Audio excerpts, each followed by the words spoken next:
One autumn morning bathed Atlanta in golden light, the sun breaking through the early mist that hung over the city like a delicate veil. Nia Thompson sat before her vanity in the master bedroom of their Buckhead penthouse, studying her reflection in the ornate antique mirror that had been in the Washington family for 3 generations.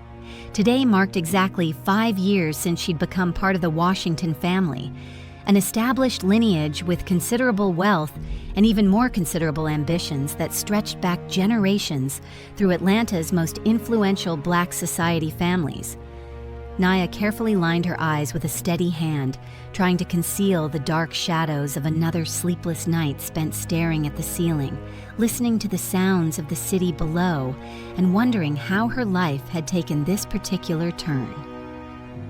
In the adjacent room, Marcus, her husband, spoke on the phone in those hushed, careful tones that had become increasingly familiar over the past year. Their penthouse in Buckhead was breathtaking in its sophisticated elegance.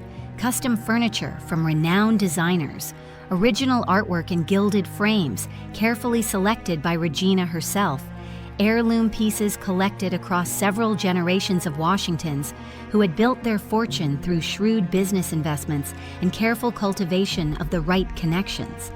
Yet beneath all this carefully curated opulence lay a coldness that permeated their relationship more deeply with each passing year, seeping into every corner of their life together, like frost creeping across a window pane. Nia smoothed the fabric of her cream silk blouse.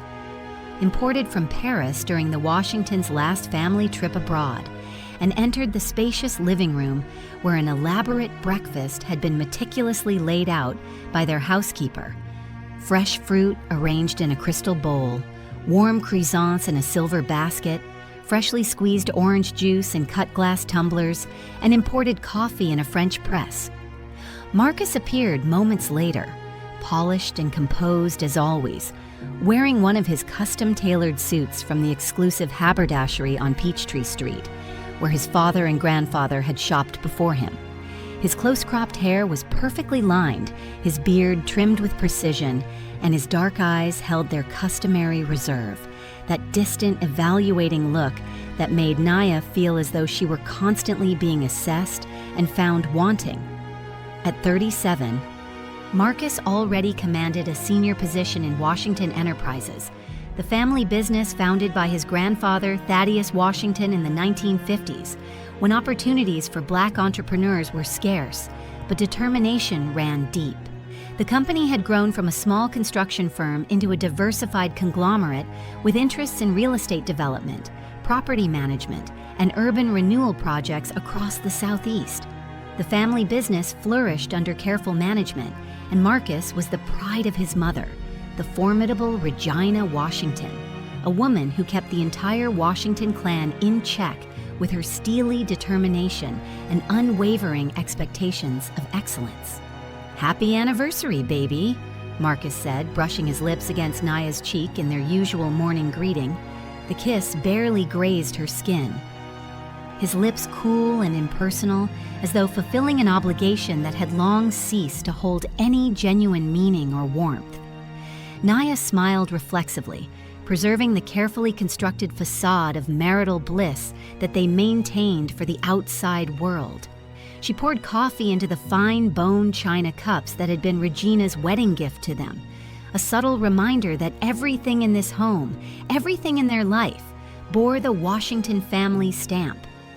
She handed her husband the morning edition of the Atlanta Journal-Constitution, its pages crisp and unread, a ritual they'd perfected through 5 years of cohabitation, a choreographed dance of domestic normalcy that concealed the growing distance between them.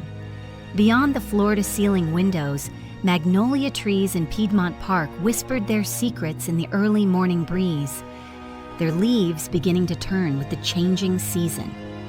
Nia gazed at their golden canopies and recalled how, 5 years ago, she genuinely believed in her extraordinary good fortune. Back then, she'd been a young woman from Columbus, Georgia, a small city where opportunities seemed limited and horizons narrow. She'd been dazzled by the prospects that marriage to the Washington heir promised, entry into Atlanta's elite Black society, financial security, the chance to be part of something larger than herself. Her parents, hard-working middle-class people who'd sacrificed everything to send their only daughter to Spelman College, had rejoiced that their daughter had ascended to the upper echelons of Black Atlanta society, achieving a status they'd only dreamed of for themselves. And Naya herself had been convinced, absolutely certain, that Marcus truly loved her for who she was, not just for how she looked on his arm at society functions. Reality had proved devastatingly otherwise. Instead of love came cool, calculated politeness. Instead of partnership came isolation. Instead of support, she received constant criticism from her mother-in-law, whose sharp tongue could cut deeper than any knife. Instead of trust came evasions, half-truths, and secrets that festered in the shadows of their marriage. Naya had discovered, slowly and painfully, that behind the Washington family's polished exterior lurked complicated dynamics that played out like a chess game. Mutual suspicion barely concealed by social niceties, power struggles that determined everything from business decisions to family gatherings, and a rigid hierarchy that left no room for those who didn't understand the unspoken rules. Regina had never concealed her profound disappointment with her daughter-in-law, considering her fundamentally unworthy of the Washington name, despite Naya's Spelman education and impeccable manners.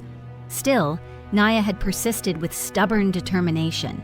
She'd studied the family's history, poring over old photographs and newspaper clippings in the Washington family archives. She'd mastered the intricacies of high society etiquette, learning which fork to use and how to navigate the subtle hierarchies of Atlanta's Black elite.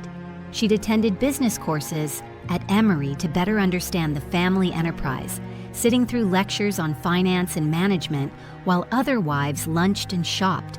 She joined the right charitable organizations, volunteered at the appropriate galas, cultivated relationships with the proper people, all in the tireless effort to earn the respect of her new relatives and prove herself worthy of the family she'd married into.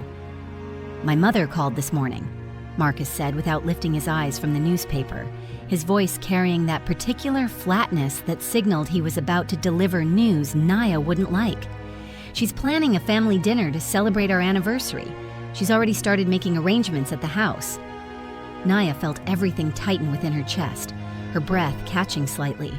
A dinner at Regina's home in Cascade Heights always devolved into an unspoken competition, a test of her knowledge, her grace, her worthiness, where she invariably ended up feeling like the loser no matter how carefully she prepared or how perfectly she performed. "Hadn't we planned to celebrate alone?" she asked carefully, attempting to mask the disappointment that threatened to color her voice. "We made reservations at that new restaurant in Midtown, the one you said you wanted to try. You know how Mama is," Marcus replied, with that particular inflection that left absolutely no room for objections or alternative suggestions. "She's already invited the whole family, cousins from Memphis, Aunt Gloria from D.C., Uncle Jerome and his wife. She's making it a big celebration. You know how she feels about family traditions and milestone anniversaries." Naya nodded silently, swallowing her protest along with her coffee. She'd learned over time, through painful experience, not to challenge her husband regarding his mother's wishes and demands. That was a battle she always lost, and the cost of fighting it, Marcus's cold withdrawal, Regina's increased hostility, the family's judgment, was too high to pay for what would ultimately be a futile stand. After breakfast, Marcus departed for the office, his movements brisk and efficient as always, leaving Naya alone in the spacious penthouse that sometimes felt more like a museum than a home. She moved to the window and observed the street below, watching the morning rush of people heading to work, to school, to wherever their lives were taking them. 5 years ago, standing in this very spot after Marcus had left for work on one of their first mornings as a married couple, she dreamed of children, of a little girl with her eyes and Marcus's smile, of a little boy who would climb on his father's knee. She dreamed of genuine family connection built on love and trust, of domestic warmth that filled the spaces between expensive furnishings, of growing old together and building something meaningful. Instead, she found herself surrounded by beautiful possessions that meant nothing, and people who regarded her with thinly veiled disdain, tolerating her presence because she was Marcus's wife, but never truly accepting her as one of them. The phone rang, its tone cutting through her melancholy thoughts. It was Jasmine, the only true friend Naya had cultivated in her new circle, the daughter of Ernest Mitchell, a longtime business associate of the Washingtons who owned a successful chain of pharmacies across Georgia. Jasmine, with her natural hair worn in beautiful locks and her refusal to completely conform to her parents' conservative expectations, understood the complexity of Naya's situation in ways others couldn't or wouldn't. She often served as Naya's sole confidant, the only person to whom she could speak honestly without fear of judgment or betrayal. "Girl, I've heard Regina's planning something elaborate for your anniversary," Jasmine said after they'd exchanged greetings, her voice carrying a note of warning. "My mother mentioned it at dinner last night. Said Regina's been calling everyone, making sure they clear their calendars. You need to be careful, Naya. She's been acting peculiar lately, even more controlling than usual, if that's possible." Naya sighed deeply, feeling the weight of her friend's concern. She'd noticed it herself over the past few weeks, the whispers that ceased abruptly when she entered a room, as though she'd interrupted something she wasn't meant to hear, the strange glances from relatives at the last family gathering, looks that seemed to carry knowledge she didn't possess. Marcus's increasingly frequent private conversations with his mother, conducted behind closed doors in lowered voices that stopped the moment she approached. The subtle shift in atmosphere that told her something was happening, some plan being formulated that involved her, but from which she was deliberately excluded. "Thanks for the warning, Jazz," Naya said quietly, already feeling the familiar knot of anxiety forming in her stomach. "I'll stay alert. Whatever she's planning, I need to be ready." After ending the call, Naya approached the antique mahogany desk that stood in the corner of their home office, a room that Marcus rarely used since he spent most of his time at the company headquarters. Behind a carved panel that most people wouldn't notice unless they knew it was there, she kept a locked metal box filled with documents, her secret archive, her insurance policy. Inside were copies of Washington Enterprises financial reports that she'd carefully photographed during visits to Marcus's home office, questionable invoices she'd discovered in files Marcus had carelessly left open, bank statements for accounts that didn't appear on the official books, emails she'd printed when Marcus had forgotten to log out of his computer. For the past 6 months, ever since she'd stumbled upon the first irregularity quite by accident, Naya had been methodically gathering information, intuitively sensing that catastrophe was brewing somewhere in the carefully maintained facade of Washington family prosperity.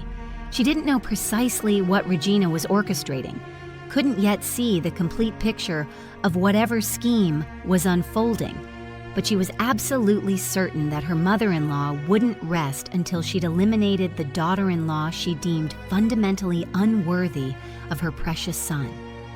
Regina had made it clear from their first meeting that Naya, despite her education, despite her beauty, despite her best efforts, would never truly be a Washington in her eyes. She was an outsider who'd infiltrated their ranks, and Regina intended to correct that mistake. Today, Naya decided it was time to act more decisively. She extracted several documents from the box and examined them meticulously, spreading them across the desk surface. The figures painted a disturbing picture when viewed together.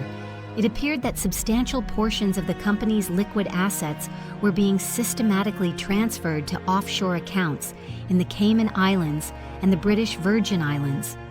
Large sums moving through shell corporations with innocuous names that concealed their true ownership.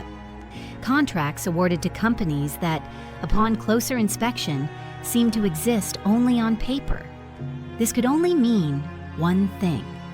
Regina and Marcus were preparing for something significant, something that required hiding assets from someone, from creditors, from tax authorities, or perhaps from Naya herself in anticipation of a divorce. Securing the documents carefully back in their hiding place, Naya began preparing mentally and physically for the evening ahead.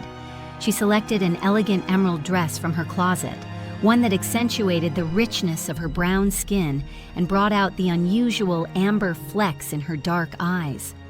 The dress had cost more than her parents earned in a month, purchased during a shopping trip that Regina had orchestrated, ostensibly as a bonding experience, but actually as another opportunity to critique Naya's taste and remind her of the family's wealth. If battle was coming, and Naya was increasingly certain it was, she would face it fully armed with knowledge, composure, and the appearance of absolute confidence. Years of living in this gilded cage had taught her the invaluable skills of patience and keen observation. The ability to watch and listen and gather information while appearing to be nothing more than the decorative wife Marcus had married. Now those hard-won qualities might become her greatest weapons in whatever conflict lay ahead. That evening, as she and Marcus drove in tense silence toward Regina's estate in Cascade Heights, one of Atlanta's most prestigious historically black neighborhoods, where impressive homes spoke of generations of achievement and prosperity, Naya already sensed with growing certainty that this night would alter the trajectory of everything. She could see it in her husband's rigid posture, the way his shoulders were set as though bracing for impact, in his evasive gaze that wouldn't quite meet hers when she'd asked innocent questions about the evening's guest list, in his fingers drumming an anxious rhythm against the leather-wrapped steering wheel of his Mercedes. Something significant was unfolding, carefully orchestrated and timed, and it boded nothing good for her. But Naya was no longer the naive young woman from Columbus who'd arrived in Atlanta 5 years ago with stars in her eyes and dreams of happily ever after. In her 5 years among the Washingtons, navigating their complex social landscape and surviving Regina's psychological warfare, she'd learned volumes about power, about survival, about the masks people wore and the truths they concealed. If Regina was setting a trap, meticulously planned and baited, she might discover that her daughter-in-law wasn't as simple or as helpless as she appeared. Naya had her own strategy, carefully developed over months of observation and planning. And tonight's gathering would mark the beginning of a new chapter in her life, one where she would finally seize control of her destiny, rather than allowing it to be dictated by others. What precisely was the imperious Regina plotting in that calculating mind of hers? What secrets did Naya's carefully collected documents contain that might shift the balance of power? And what would become of the family dinner that was ostensibly meant to be a simple anniversary celebration, but felt increasingly like something else entirely, a stage being set for some kind of performance or revelation? 1 week after the anniversary gathering, an evening that had indeed proved eventful in ways Naya was still processing, family circumstances took another unexpected turn that would eventually prove to be the catalyst for everything that followed. Naya was taking her morning tea in the sunroom of their penthouse, a bright space filled with plants she'd cultivated herself in an attempt to bring life into the pristinely decorated apartment. She was reading an article about women entrepreneurs when the phone rang with that distinctive, insistent tone. She knew immediately, without looking at the caller ID, Regina. Only her mother-in-law could radiate such commanding authority even through the electronic medium of a ringtone, as though the phone itself were standing at attention. Naya slowly lifted the receiver, mentally bracing herself for another serving of thinly disguised reproaches, criticisms delivered with surgical precision and wrapped in the veneer of maternal concern. But when Regina spoke, her voice sounded unusually sweet, almost saccharine in its false warmth, which alarmed Naya even more than her typical imperious coldness. When Regina adopted this particular tone, it meant she wanted something, or was maneuvering Naya into a position from which there would be no graceful escape. My dear Naya, Regina purred with calculated pleasantness, I have wonderful news to share with you. Your father-in-law and I have decided to host a truly grand celebration for Marcus's birthday next month. Nothing at restaurants or hotels. You know how impersonal those venues can be. Just family at our country estate in Madison. I've already begun inviting all the relatives, including those who will be traveling from Memphis, from D.C., even Marcus's cousin Denise, who's been living in Paris. It's going to be a proper Washington family celebration, the way such milestone birthdays deserve to be honored. Naya listened with growing apprehension, feeling a chill course down her spine despite the sunroom's warmth. Marcus's birthday was 3 weeks away, and they'd already planned to celebrate it intimately with their small circle of friends at a trendy new restaurant in Midtown that had just received excellent reviews. They'd made reservations months ago at Marcus's specific request. This sudden change of plans, coupled with the invitation of every possible relative, including some she'd only met once or twice, clearly concealed some hidden purpose that Regina hadn't yet revealed. The Washington matriarch never did anything without careful calculation, and this elaborate birthday celebration was obviously about much more than simply honoring her son. Regina... But Marcus and I already reserved the restaurant. Naya began carefully, trying to navigate the conversation without triggering Regina's formidable temper. We were planning something more intimate, just close friends. Nonsense, dear, Regina interrupted smoothly, her voice taking on that edge of steel beneath the velvet that meant the discussion was over before it had truly begun. Cancel the reservation immediately. This is a significant milestone. 37 years, and at such a crucial point in his career at the company. The family should be together for important occasions. Besides, I've already made all the arrangements at the country house. The caterers have been booked, the guest rooms are being prepared, the menu has been planned. You simply need to attend and look presentable. Represent the family appropriately. The last remark stung with its familiar poison. A reminder that Naya would always be on probation, always under evaluation, never quite measuring up to Regina's impossible standards. Naya gripped the receiver tighter, her knuckles whitening. Of course, Regina, we'll be there. What time would you like us to arrive? Excellent. I'll send you all the details via email. Oh, and Naya, do wear something appropriate for a family gathering of this importance.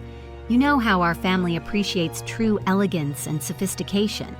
Perhaps that navy dress you wore to the Mitchells' anniversary party. You actually looked quite acceptable that evening.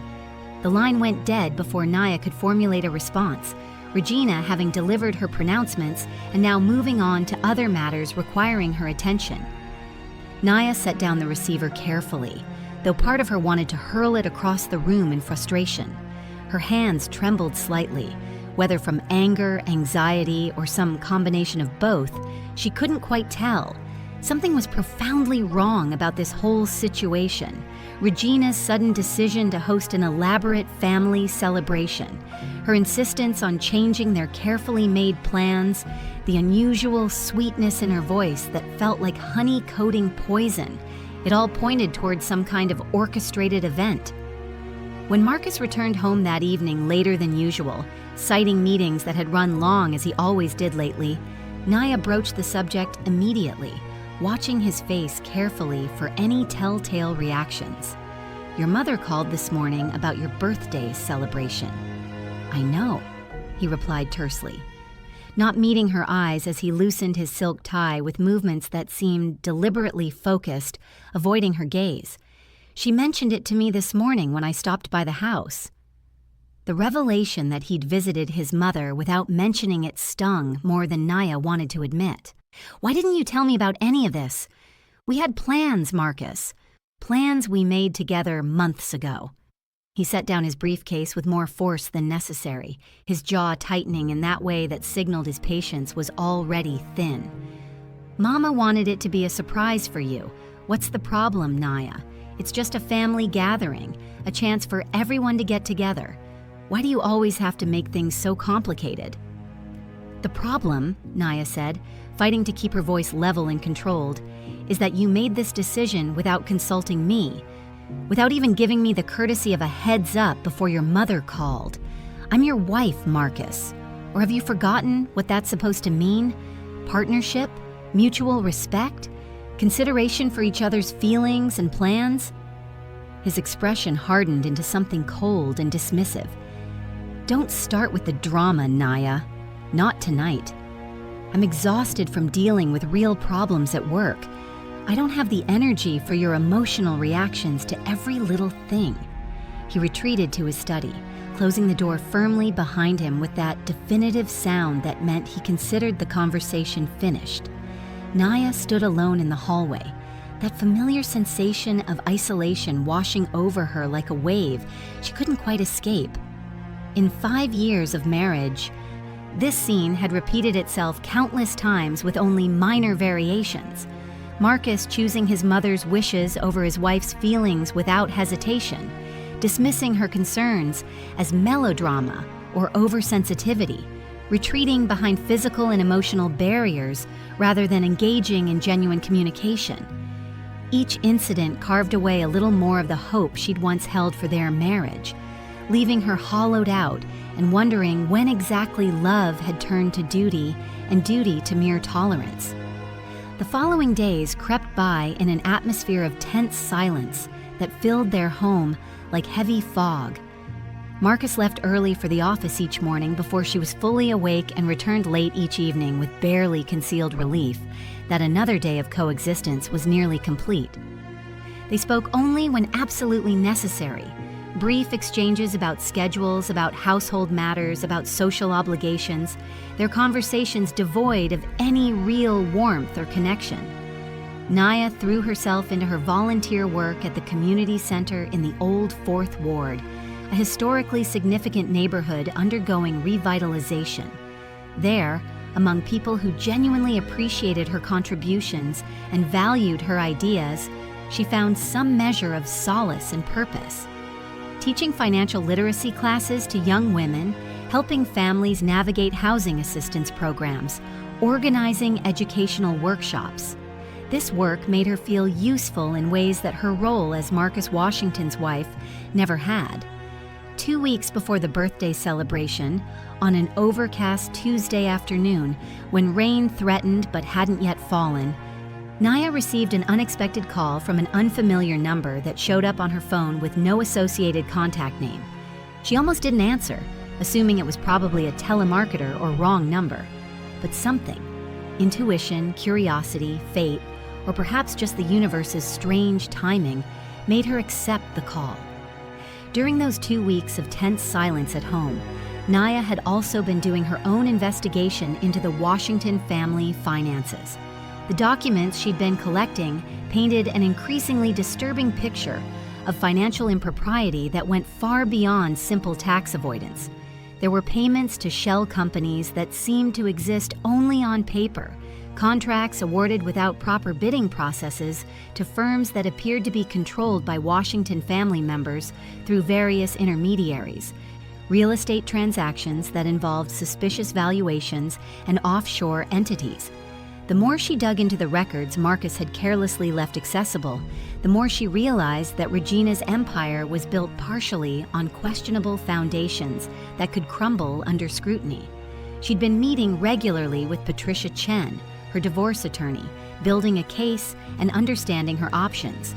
Patricia had connected her with a forensic accountant who specialized in tracing hidden assets and identifying financial misconduct. Together, they were building a comprehensive picture of the Washington family's financial dealings that would provide Naya with substantial leverage in divorce proceedings. The key, Patricia had explained, is documentation. Keep gathering evidence, but be careful. Don't let them know what you've found until we're ready to use it. In high-asset divorces involving wealthy families, information is power. They'll try to hide assets, undervalue the marital estate, claim business losses that don't exist. But if we have the documentation, we can counter every move they make. Naya had also been quietly building her own financial independence, understanding that she couldn't remain economically dependent on Marcus if she wanted true freedom. She'd started teaching financial literacy workshops at the community center, initially as a volunteer, but gradually building a reputation that led to paid speaking engagements. She'd been reconnecting with her own educational background in business, updating skills she'd let atrophy during her years as Mrs. Marcus Washington. She'd opened a separate bank account that Marcus knew nothing about, slowly building a reserve that would allow her to leave when the time came. She'd even been consulting with a therapist, Dr. Angela Morrison, a Black woman specializing in relationship trauma and identity recovery. Their sessions had been revelatory, helping Naya understand how she'd lost herself in the marriage, how she'd adapted and accommodated and diminished her own needs until she barely recognized herself anymore. What you're describing is a pattern of emotional abuse, Dr. Morrison had said during one session. Not the dramatic kind you see in movies, but the subtle, insidious kind that makes you question your own reality. Constant criticism disguised as helpfulness. Isolation from support systems, making you feel like you're never quite good enough. Controlling decisions under the guise of family expectations. That's abuse, Naya, and recognizing it is the first step toward reclaiming yourself.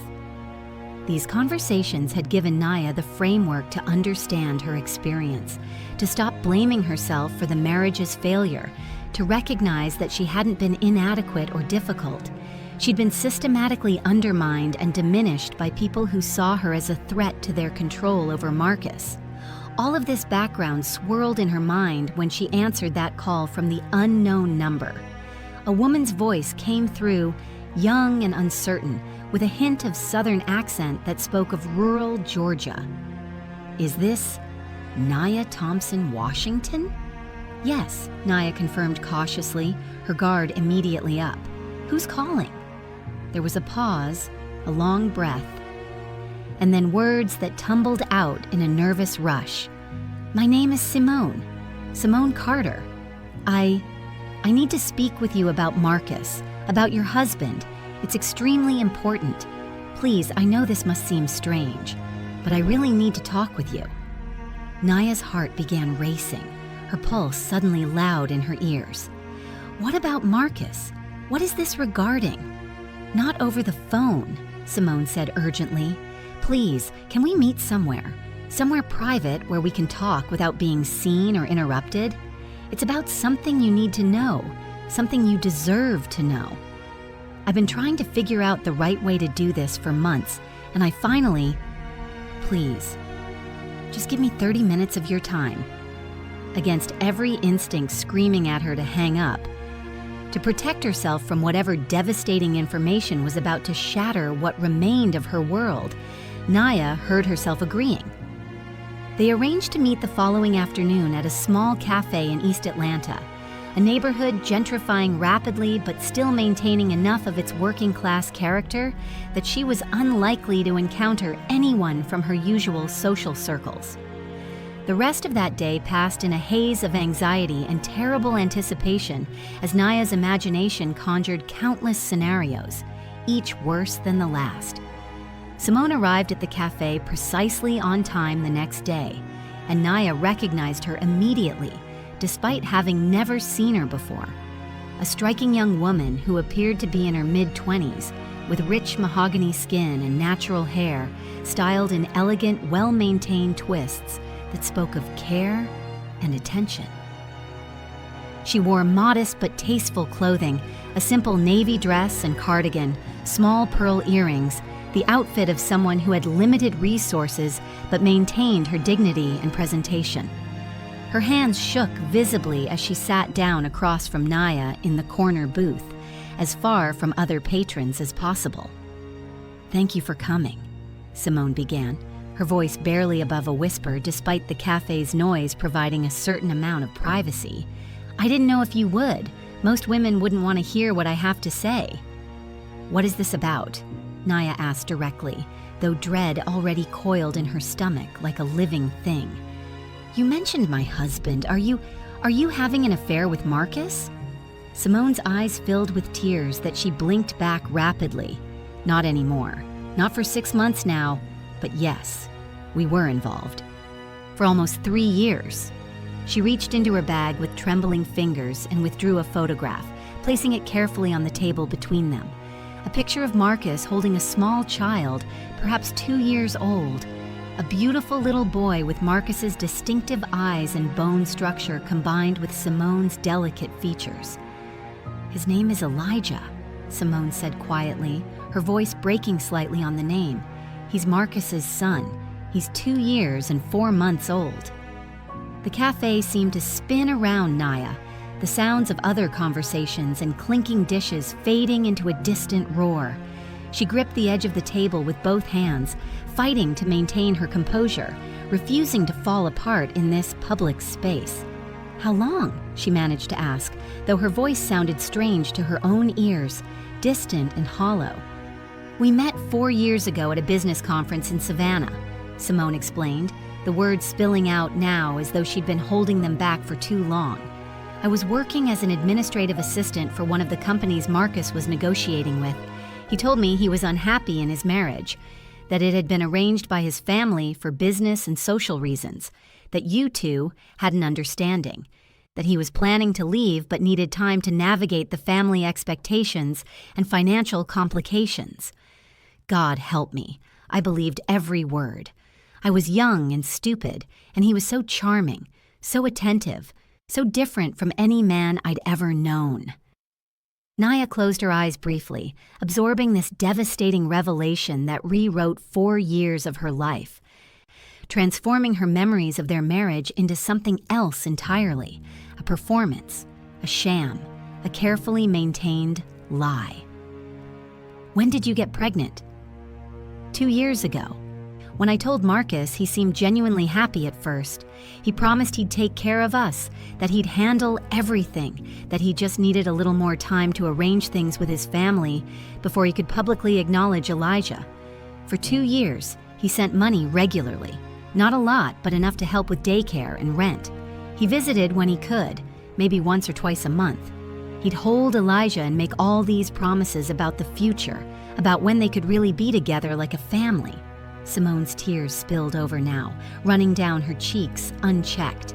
Then 6 months ago, everything stopped. He stopped coming to visit, stopped answering my calls and texts. The financial support stopped completely. I tried going to Washington Enterprises, but security wouldn't let me past the lobby. I tried calling Regina, his mother. She actually took that call. "What did she say?" Naya asked, already knowing the answer would be ugly. "She offered me money, a significant amount, $50,000, to go away permanently, to never contact the family again, to sign papers saying Marcus had no parental rights or responsibilities. She said if I refused, or if I ever tried to publicly claim Marcus as Elijah's father, she'd destroy me. She'd make sure I never worked in Atlanta again, that my family would be impacted, that my life would become unbearable. I refused the money. I don't want hush money or payoffs. I want my son to know his father.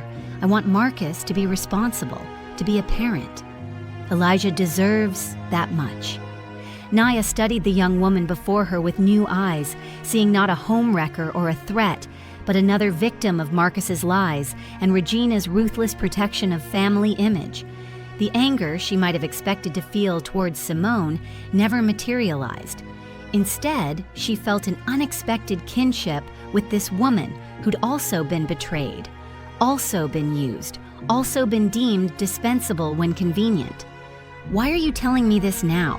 Naya asked. "Why me and why now?" Simone wiped her eyes with a paper napkin, trying to compose herself. "Because I'm desperate and you're my last hope. I'm about to lose my apartment because I can't afford the rent without Marcus's support. I've had to pull Elijah from the good daycare and leave him with my elderly grandmother who's not really able to keep up with a toddler. I'm working 2 jobs, but it's not enough. I went to a lawyer about child support, but she said I'd need to prove paternity, and that could take months, cost money I don't have, and Regina has the resources to drag it out indefinitely. You're Marcus's wife. You have access and influence I don't have, and honestly, I thought you deserved to know the truth about the man you're married to. If I were you, I'd want someone to tell me." Naya sat in silence for a long moment, her mind racing through implications and possibilities. A dangerous plan was beginning to form, audacious, possibly reckless, but offering something she'd been searching for without quite realizing it, a way out, a path to liberation, and perhaps a measure of justice. "Simone, I'm going to help you," she said finally, her voice steady with newfound resolve. "But I need you to trust me completely and do exactly as I say. Can you do that?" Simone nodded, hope flickering in her red-rimmed eyes. "Anything. I'll do anything if it means Elijah gets the father and the support he deserves." Over the next hour, nursing cold coffee and speaking in low tones, they crafted a strategy that was bold to the point of recklessness. Simone would attend Marcus's birthday celebration at Regina's country estate. Naya would ensure she gained entry. She'd add her name to the guest list herself if necessary, forge an invitation if required. What happened after that would depend on how Marcus and Regina chose to respond when confronted with the truth they'd worked so hard to conceal. It was a gamble, but Naya had been playing it safe for 5 years, and where had that gotten her? Trapped in a loveless marriage, dismissed by her husband, scorned by her mother-in-law, surrounded by beautiful possessions that meant nothing. "Are you absolutely certain about this?" Simone asked, her voice trembling with equal parts hope and terror. "This could destroy everything. Your marriage, your social position, your relationship with the Washington family. They have power and influence. They could make life very difficult for you." "It's already destroyed," Naya replied with a clarity that came from finally acknowledging a truth she'd been avoiding for years. "The marriage is a facade. The social position is a cage. The family has never accepted me. We're just making all of that visible instead of pretending otherwise. Sometimes things have to break before they can be rebuilt into something better." They parted ways outside the cafe. Two women bound together by shared betrayal and a desperate hope for something better. As Simone walked toward the bus stop, she didn't have a car, another sign of the financial strain Marcus's abandonment had caused. Naya watched her go and felt something shift inside her. For 5 years, she'd been reactive, adapting to whatever the Washingtons demanded, trying to fit into spaces that were never meant for her. Now, finally, she was going to act deliberately, to seize control of the narrative, to speak truth into a situation built entirely on lies and image management. The next 2 weeks passed in a blur of careful preparation and maintained pretense. Naya consulted quietly with Jasmine, who listened to the whole story with mounting outrage and then insisted on being present at the birthday celebration to support her friend. She also, against her better judgment but with growing necessity, reached out to a divorce attorney recommended by a colleague from her volunteer work, a sharp, experienced woman named Patricia Chen, who specialized in high-asset divorces and had a reputation for not being intimidated by wealthy families who thought they could control outcomes through pressure and influence. "Georgia is an equitable distribution state," Patricia explained during their confidential consultation in her downtown office. "Given the length of your marriage and the circumstances, particularly if we can prove infidelity, you're entitled to a fair share of marital assets. And if Marcus has been supporting a child outside the marriage while married to you, that's definitely relevant. Document everything. Keep copies of financial records. Don't tip your hand until you're ready to move forward officially."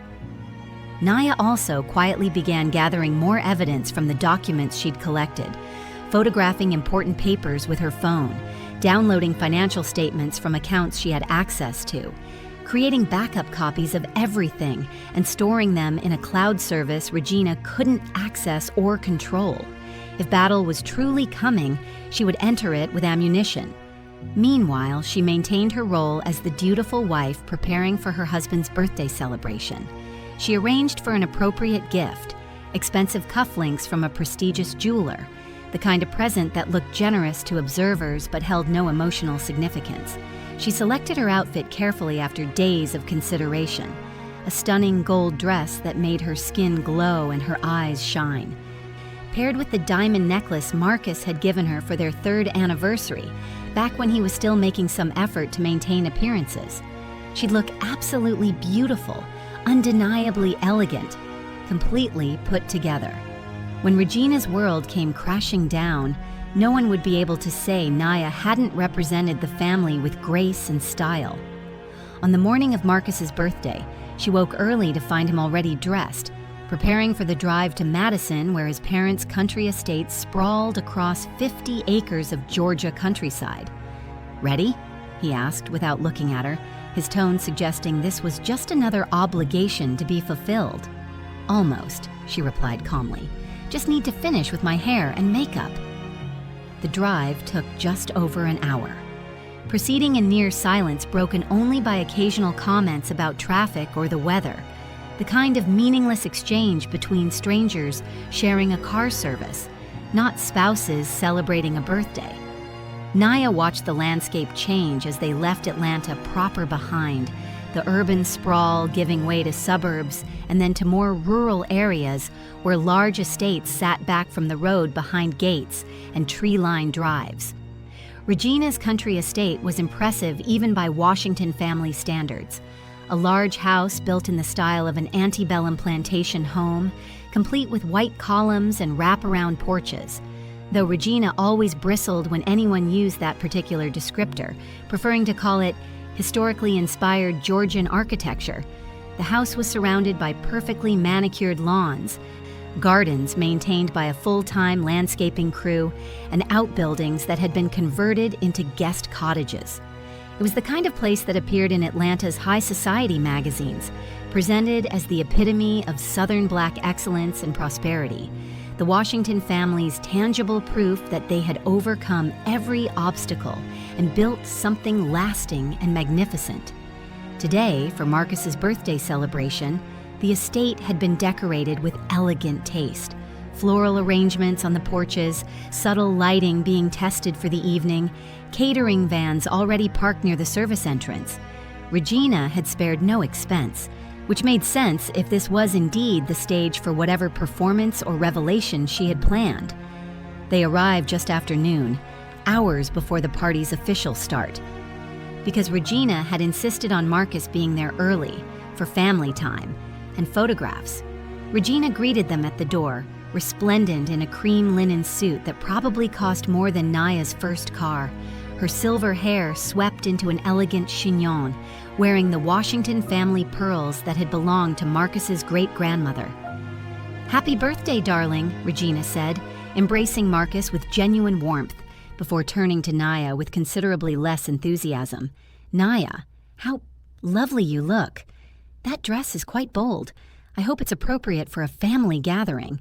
The dig was delivered with Regina's signature smile that never reached her eyes. Naya smiled back serenely. "Thank you, Regina. You've done a beautiful job with the decorations. Everything looks perfect." The afternoon crawled by with excruciating slowness. Relatives began arriving, aunts and uncles, cousins and their spouses, business associates who qualified as family friends, the whole extended Washington clan, and their social circle. Naya played her role flawlessly, greeting everyone with warmth, accepting their congratulations on 5 years of marriage, listening to their conversations about business and politics and society gossip.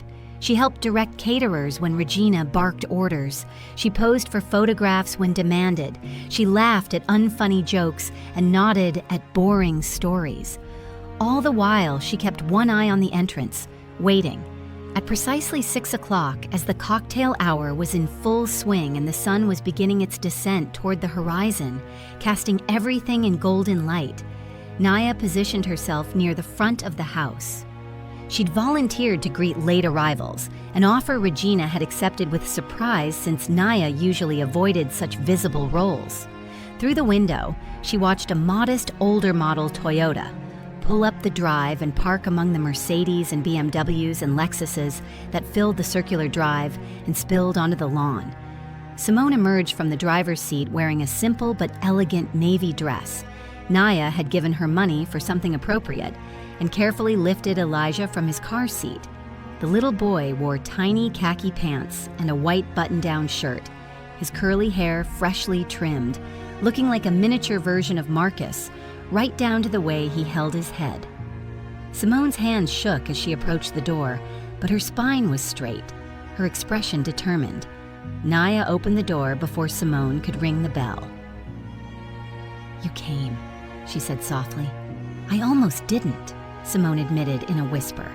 "I've turned around 3 times on the drive here, but then I thought about Elijah, about what he deserves, and I kept going." "Come in," Naya said clearly, her voice carrying back into the house where conversation was beginning to quiet as people noticed the new arrival. "Everyone, I'd like you to meet someone important." The grand foyer of Regina's estate began to fall silent in waves as guests turned to see who had arrived. Naya watched Marcus, positioned across the room near the massive fireplace, freeze mid-conversation, his champagne glass stopping halfway to his lips, his face draining of color. She watched Regina, holding court among a group of society matrons, turn sharply toward the entrance, her expression transforming from puzzlement to recognition to absolute fury in the space of 3 seconds. "What is this?" Regina hissed, crossing the foyer in quick strides, her heels clicking sharply against the marble floor. "How did you get past the gate? What are you doing here? You were told never to contact this family." "I provided her access," Naya said clearly and calmly, her voice carrying across the now silent room where 70 guests stood frozen in various poses of shock and fascination. "Everyone, I'd like you to meet Simone Carter and Elijah Washington. This is Marcus's son." The silence that followed felt absolute, as though all the air had been sucked from the room. 70 pairs of eyes turned toward Marcus, who stood like a statue, unable or unwilling to move or speak. Then the room erupted in confused voices, relatives demanding explanations, guests whispering to each other, someone's champagne glass falling to shatter against the floor. "Naya, what the hell are you doing?" Marcus finally managed to say, his voice hoarse and strained. "Telling the truth," she replied with unnatural calm that came from having nothing left to lose. Something that seems to be in desperately short supply in this family. Simone and Elijah have been invisible for long enough. Simone was promised support that disappeared. She was offered hush money when what she actually wants is for her son to have a relationship with his father. "I thought the family should know the truth about the man you've all been celebrating today." Regina recovered from her shock faster than Marcus, her expression hardening into granite, her voice taking on that imperious tone she used when demanding obedience. "This is absolutely absurd and inappropriate. Marcus, tell everyone this woman is deranged, that these accusations are baseless lies meant to embarrass the family. Where is security? I want her removed immediately." But Marcus said nothing. His silence, his inability to deny or defend, spoke volumes to everyone in the room. The family members who knew him best could read guilt written across his face as clearly as if it were tattooed there. Simone stepped forward, her voice trembling but gaining strength as she spoke. "I'm not here to cause trouble or embarrass anyone. I'm here because my son deserves better than being a secret, because I was promised things that didn't happen, because Marcus told me he loved me, that we'd be a family, and then he disappeared when it became inconvenient. Because Regina offered me money to go away and never speak about this. But Elijah isn't something shameful that needs to be hidden. He's a child. He's Marcus's child, and he deserves to be acknowledged." Uncle Jerome, one of the family patriarchs and one of the few people Regina couldn't simply dismiss or intimidate, stepped forward from where he'd been observing the scene unfold. He was in his 70s, a respected retired judge whose opinion carried weight. "Marcus," he said in that deep, authoritative voice that had once commanded courtrooms, "is this true? Is this your son?"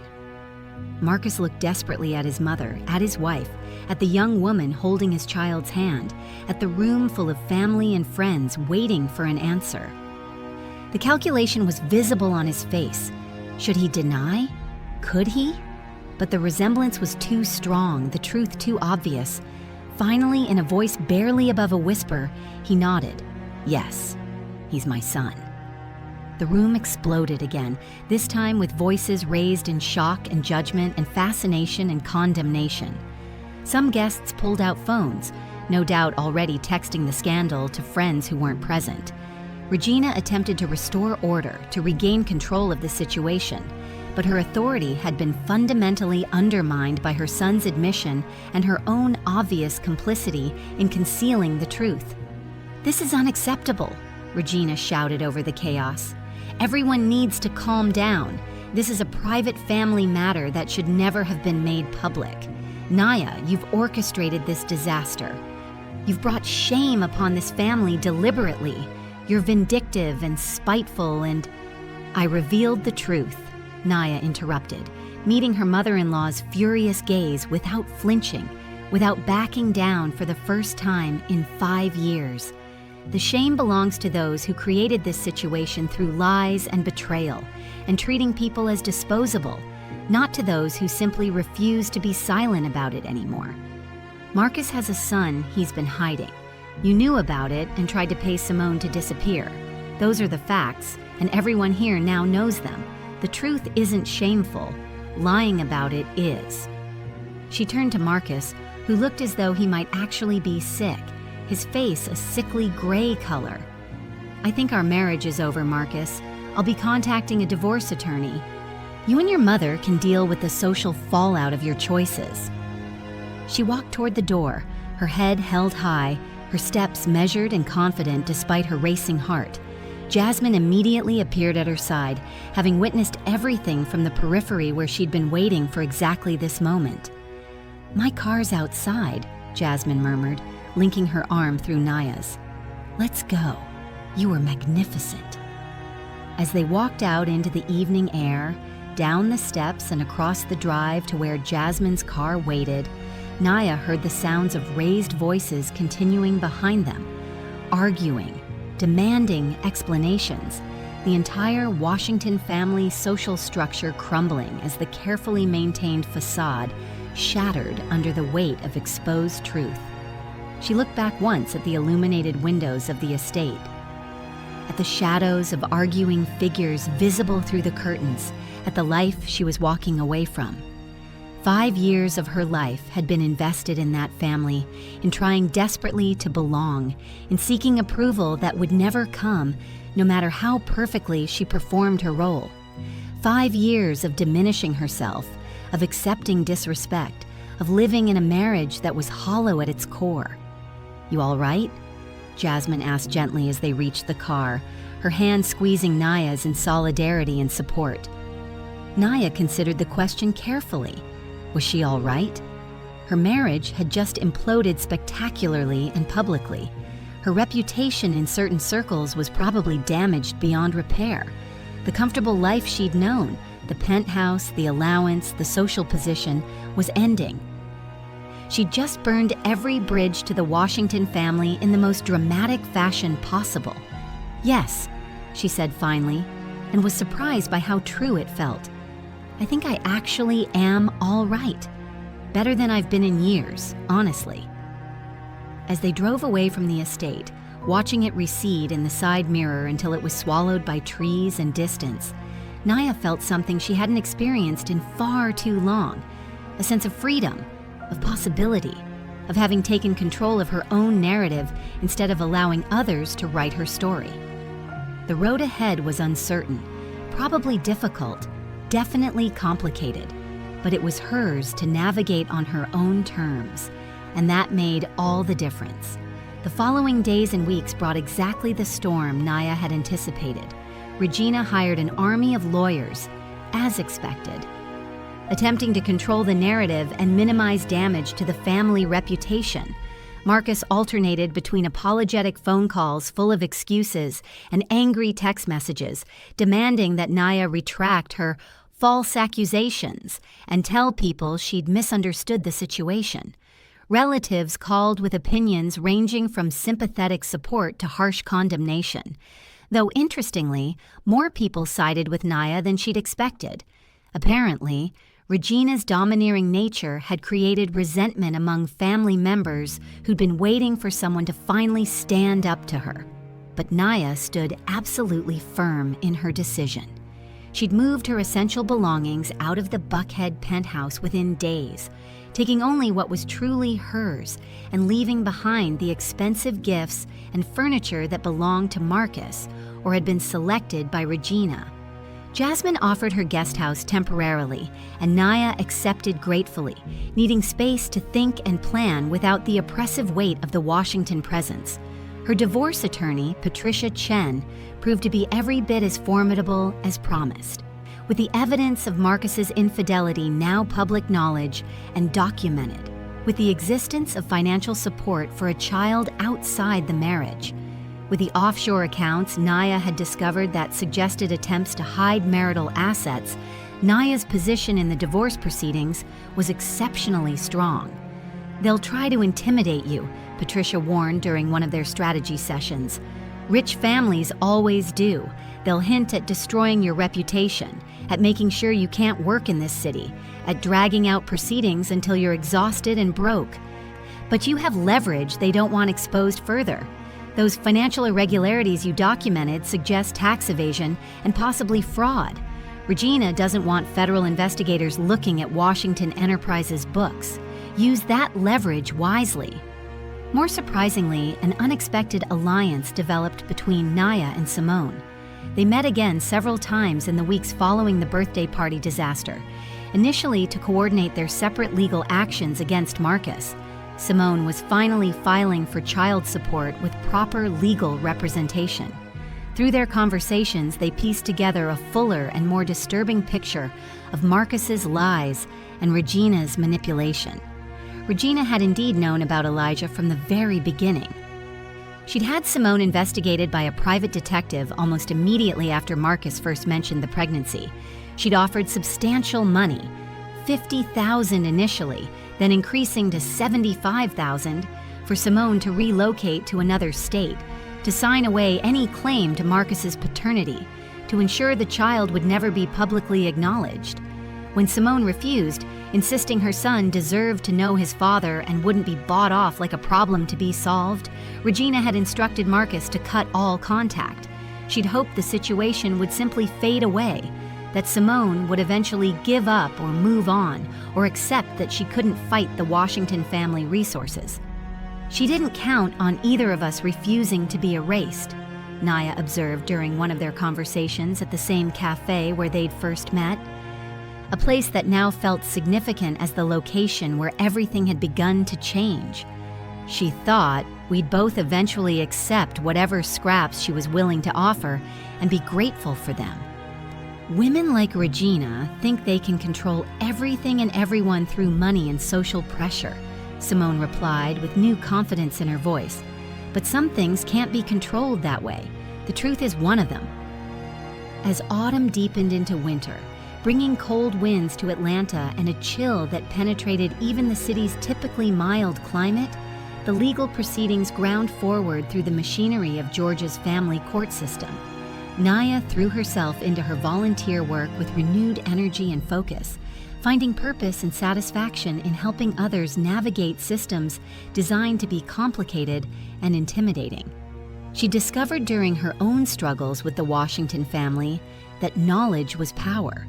Knowing your rights, understanding the law, having documentation and evidence could mean the difference between being a victim and being a survivor. One evening in late November, as she walked back to the small apartment she'd recently rented in the old Fourth Ward, modest but entirely her own, chosen by her according to her preferences, she found Marcus waiting outside her building. He looked tired, older than his 37 years, the stress of recent months written across his face in new lines and shadows. "We need to talk," he said without preamble. "Please, just give me a few minutes." Naya considered refusing, but ultimately decided there might be value in hearing what he had to say. They sat in her new living room, such a dramatic contrast to the Buckhead penthouse with its expensive everything. The space was smaller, simpler, furnished with pieces she'd chosen herself from IKEA and local thrift stores. But it felt more like home than that penthouse ever had, because every single thing in it reflected her actual taste and preferences rather than the Washington family standards. "I've been an absolute fool," Marcus began, the words seeming to cost him considerable effort. "Worse than a fool, I've been cowardly and selfish and destructive. I hurt you. I hurt Simone. I've neglected my son because it was inconvenient and because my mother told me to. I let her control every aspect of my life, including my marriage, including how I treated people I claimed to care about." "Why are you telling me this?" Naya asked evenly, neither softening toward him nor actively hostile. "What do you want from this conversation?" "I want you to know that I understand what I did," he said, meeting her eyes for perhaps the first time in months. "I understand the damage I caused, the pain I inflicted, and I want you to know that you were right about everything.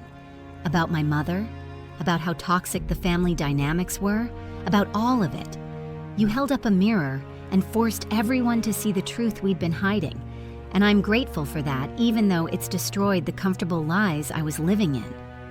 He paused, seeming to gather courage for his next words. "My mother is being investigated for financial irregularities at the company. Those offshore accounts you discovered? They were part of an elaborate scheme to hide assets from tax authorities and to funnel money to various projects and people Regina wanted funded without official oversight or documentation. The board has removed her from all decision-making authority, pending a full audit and investigation. Several board members have resigned. The family business my grandfather built is in serious trouble, and it's because of her arrogance and her belief that rules didn't apply to Washington's." Naya absorbed this information without any sense of satisfaction or vindication. She'd suspected Regina's financial activities were questionable, possibly illegal, but hearing confirmation didn't bring the sense of justice she might have expected. "And what about Simone and Elijah?" she asked, cutting to what she considered the most important issue. "What are you doing about your son?" "I'm working to establish a real relationship with Elijah," Marcus said with what seemed like genuine commitment. "Simone and I are negotiating a custody arrangement with a mediator.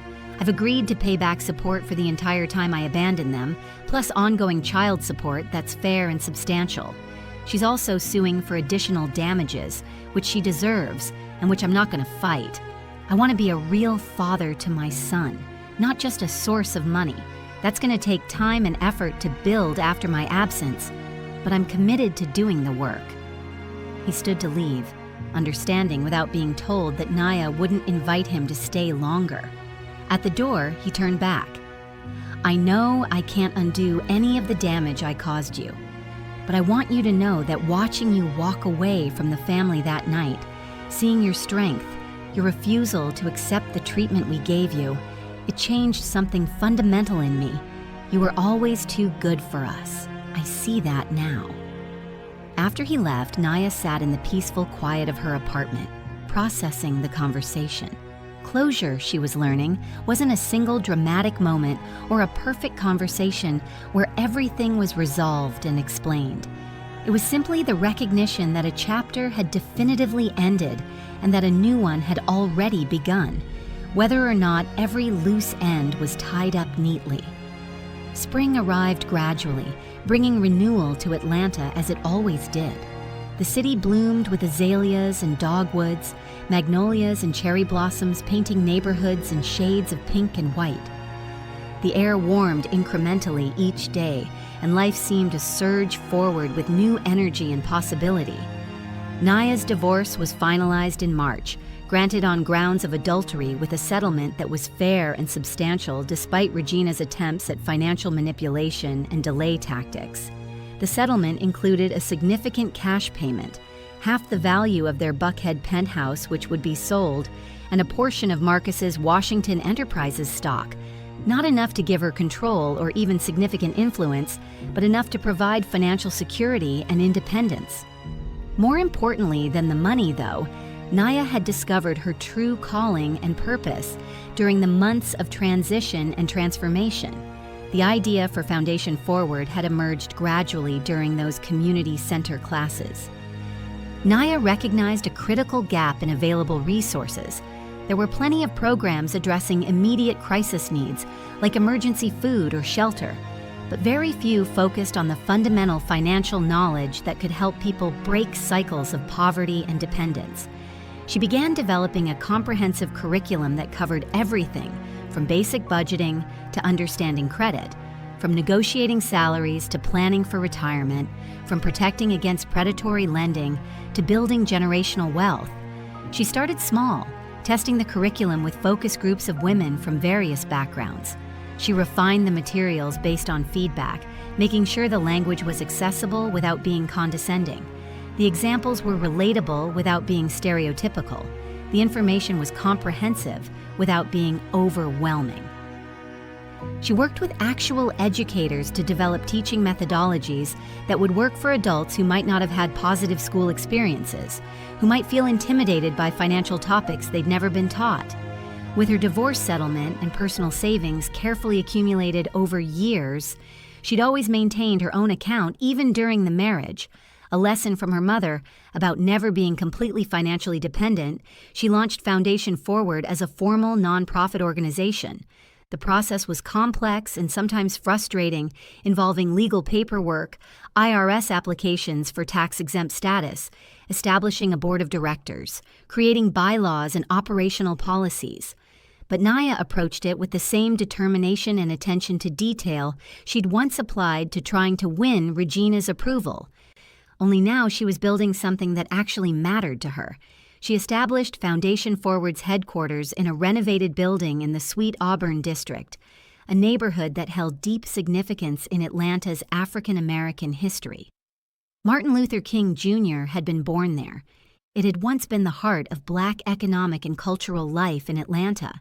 The building she chose had been a Black-owned bank in the 1960s, fallen into disrepair during the decades of urban decline, and was now being restored as part of community revitalization efforts. Naya loved the symbolism, taking a structure that represented Black economic empowerment in the past and giving it new purpose in service of financial literacy and independence for a new generation. The renovation process itself became a learning experience and a statement of values. Naya hired local contractors when possible, prioritizing Black-owned and women-owned businesses. She sourced materials locally when feasible. She worked with a local artist to create murals in the community space that celebrated Black history and economic achievement. The final result was a space that felt welcoming rather than institutional, professional without being intimidating, a place where women from any background would feel comfortable entering and asking for help. The response to Foundation Forward exceeded every expectation Naya had allowed herself to have. She'd hoped to serve maybe 50 women in the first year. Instead, within 3 months of opening, over 300 women had enrolled in various programs. The classes filled immediately, with waiting lists developing. Women arrived eager to learn, young mothers trying to build better futures for their children, women escaping difficult relationships who needed to understand their financial options before they could safely leave, college students who'd never been taught about budgeting or investing despite expensive educations, immigrants navigating an unfamiliar financial system, elderly women who'd always let husbands handle money and now found themselves widowed and lost, entrepreneurs seeking capital and guidance to turn ideas into viable businesses. The diversity of participants was exactly what Naya had hoped for. The center served women across race, age, economic status, and educational background. Financial literacy wasn't just for the poor or uneducated. Many professional women with advanced degrees had never been taught basic money management because it simply wasn't covered in their specialized education. Many middle-class women were drowning in debt despite decent incomes because they'd never learned to budget effectively or understand the true cost of credit. Naya hired 2 additional instructors within the first 3 months. both women with strong financial backgrounds who shared her commitment to accessible, non-judgmental education. She brought on an administrative coordinator to handle enrollment, scheduling, and communications. She established partnerships with local banks, credit unions, and financial institutions who were willing to offer fee-free accounts and favorable terms to Foundation Forward participants. She connected with legal aid organizations to provide workshops on financial aspects of divorce, bankruptcy, debt collection, and other legal issues affecting women's economic security. The work was exhausting but deeply fulfilling in ways Naya had never experienced during her marriage. Each graduation ceremony, when women completed the 12-week core curriculum and received their certificates, felt like a celebration of transformation and possibility. Women would stand up and share what they'd learned, how they'd already begun implementing changes, paying off credit cards, starting emergency funds, negotiating raises, preparing to buy first homes, planning to leave abusive relationships now that they understood their economic options. Before Foundation Forward, I thought I was just bad with money, one graduate shared during her speech at the first formal graduation ceremony. I thought there was something wrong with me because I could never save anything, because I was always behind on bills. But I wasn't bad with money. I'd just never been taught how to manage it. Nobody teaches you this stuff in school.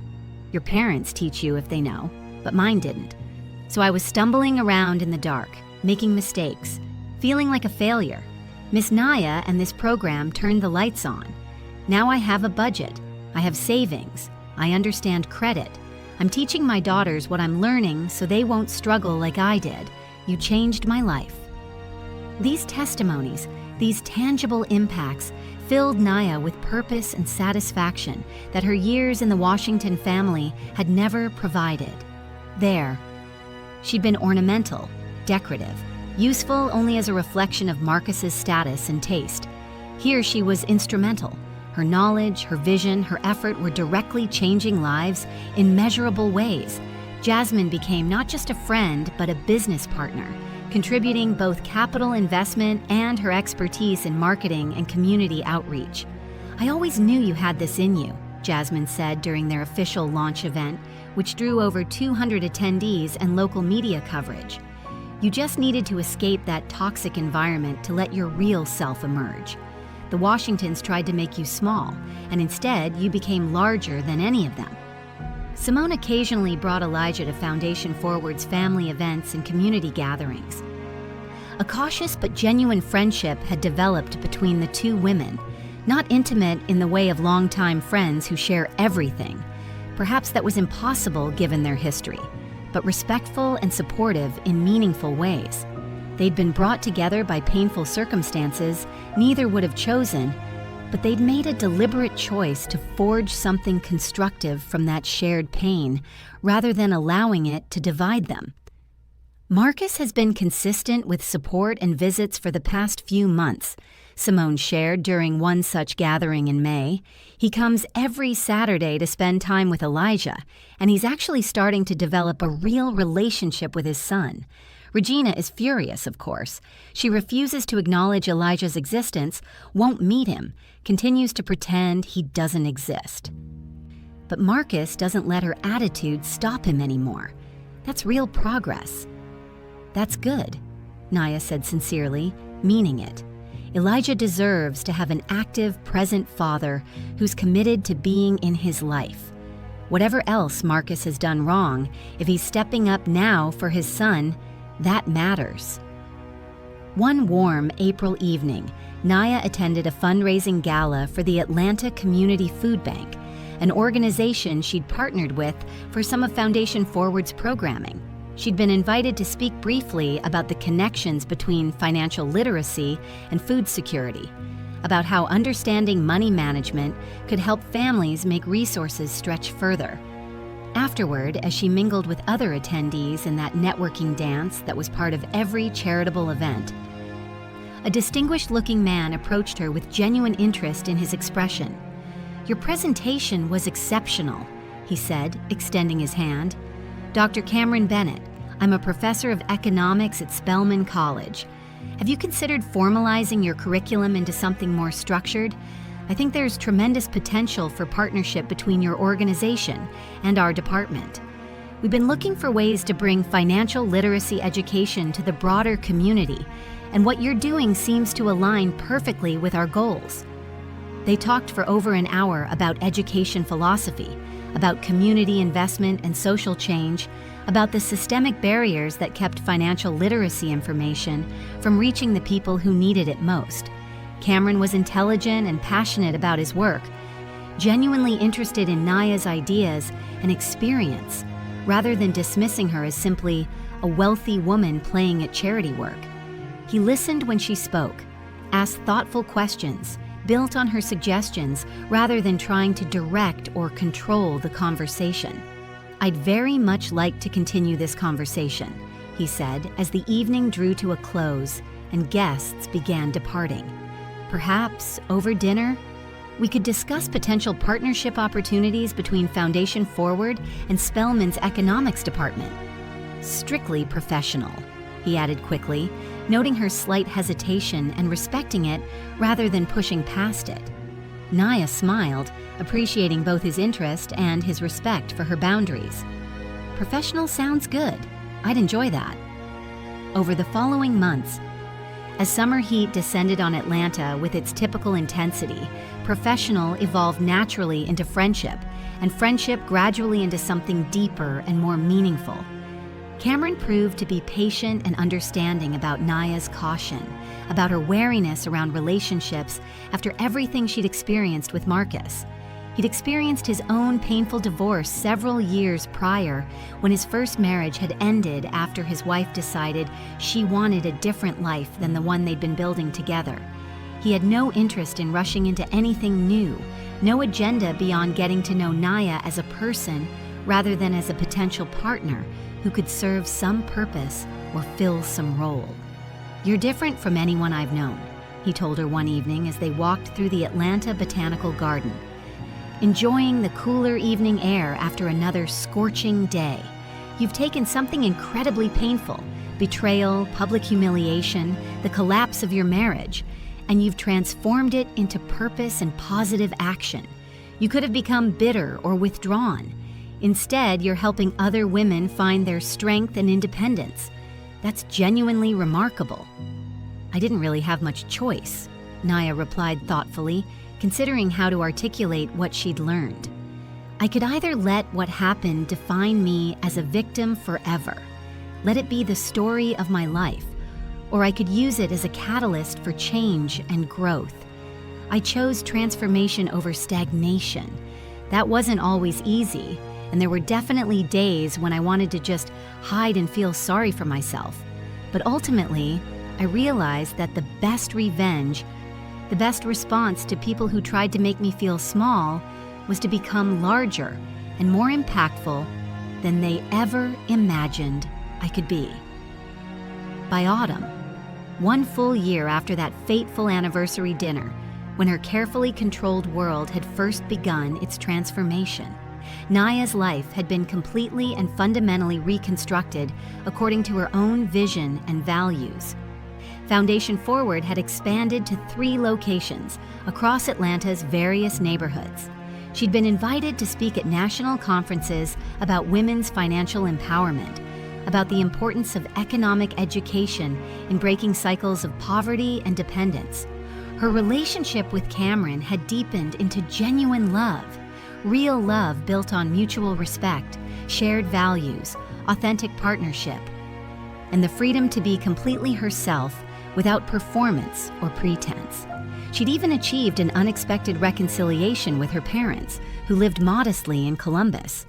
They'd initially been devastated by her divorce, worried about social judgment and what people in their community would say about their daughter's failed marriage to such a prominent family.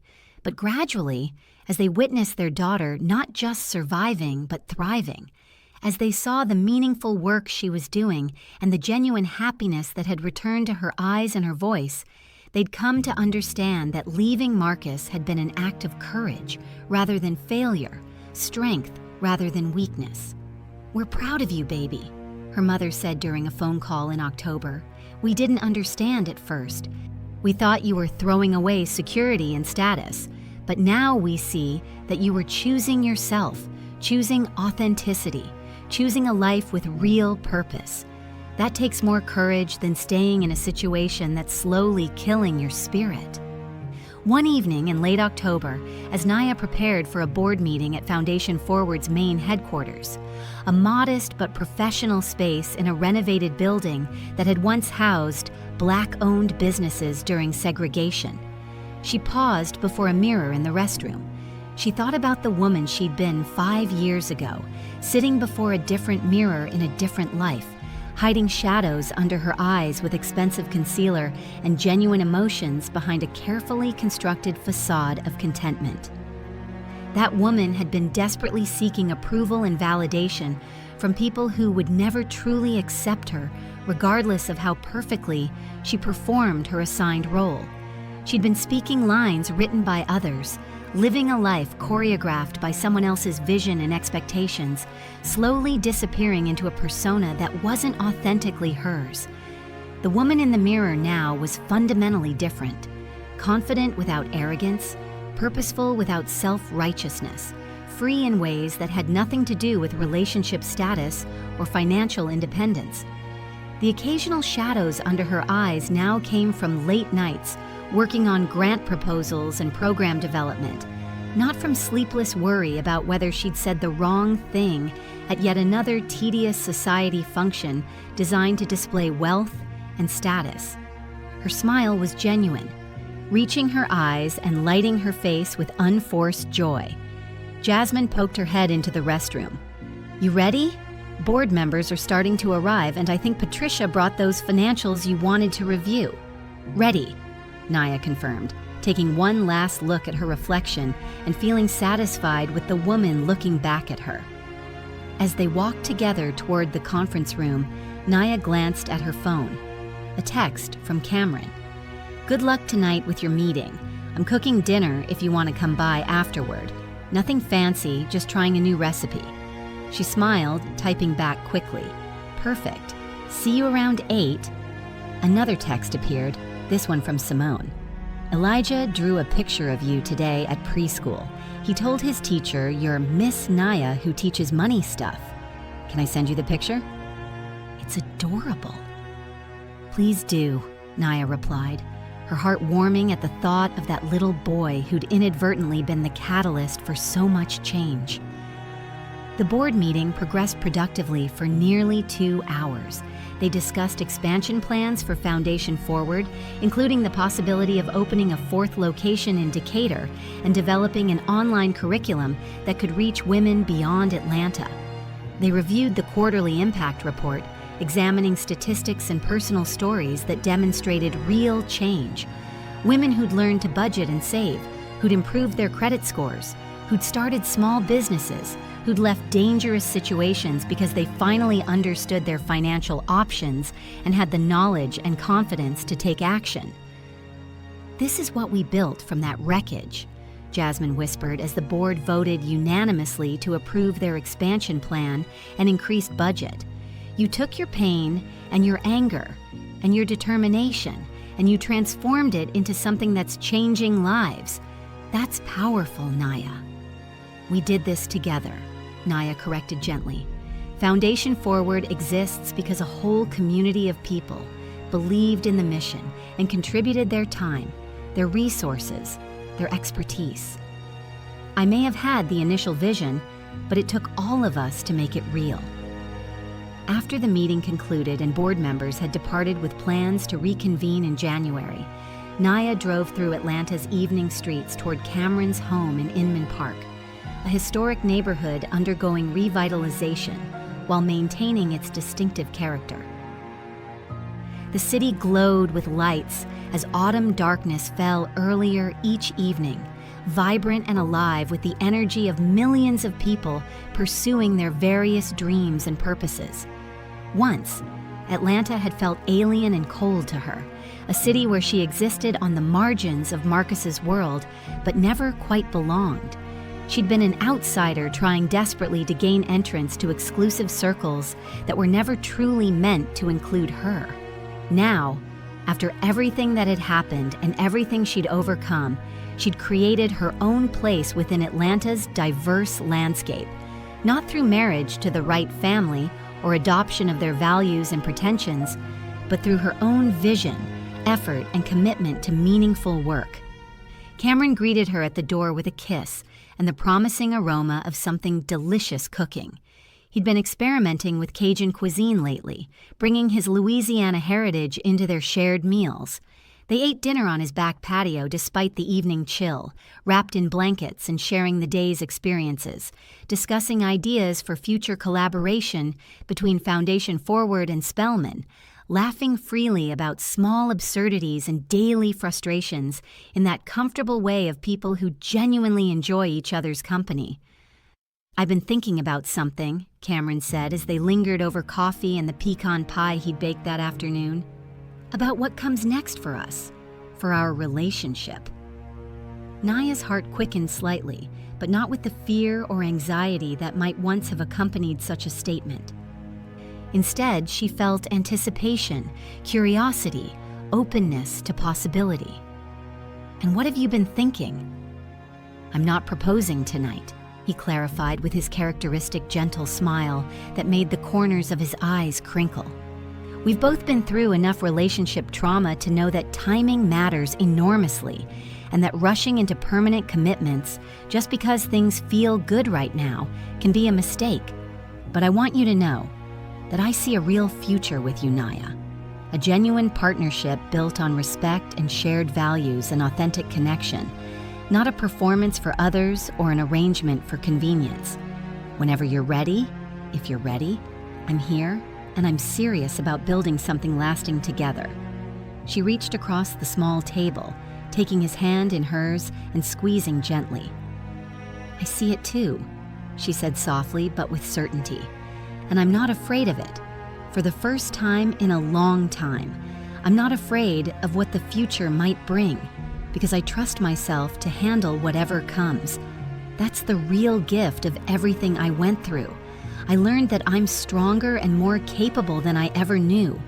I can survive devastating betrayal. I can walk away from comfort and security when they come at too high a cost. I can build something meaningful from nothing. Whatever comes next, I know I'll be okay." That night, driving home through Atlanta's quiet streets after midnight, Naya reflected on the strange, painful, ultimately transformative path that had led her to this moment of peace and possibility. The betrayal that had shattered her carefully constructed world had also freed her from a life that was slowly suffocating her authentic self beneath layers of performance and accommodation. The public humiliation she dreaded had become the catalyst for liberation rather than destruction. Regina's machinations and manipulations had ultimately destroyed the very empire she'd tried so desperately to protect and control. Washington Enterprises was under investigation.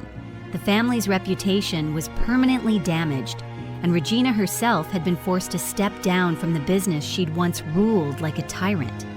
Marcus, stripped of his mother's domineering influence and forced to confront the consequences of his choices, was slowly becoming a more genuine and responsible person. Though his journey toward growth was entirely separate from Naya's own path.